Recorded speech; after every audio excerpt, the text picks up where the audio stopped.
I think obviously you don't need to you shouldn't be doing the editing, but you should indicate where things are being put in. If you're gonna show screenshots or videos or before and afters, stuff like that, whatever you can get away with in there, making sure you indicate that stuff. Obviously it's potentially more conversational if you've got a speaker on the screen talking. I've got more thoughts on this, but Ben, why don't you hop in and I'd love to hear what you have to say as someone who's done a lot of YouTube ads.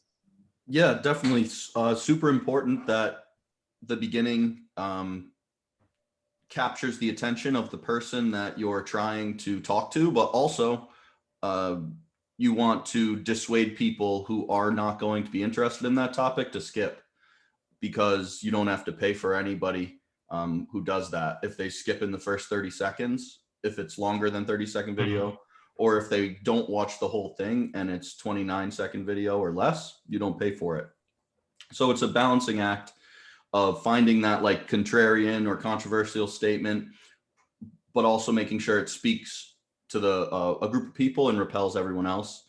And then, yeah, I think that's the most important part.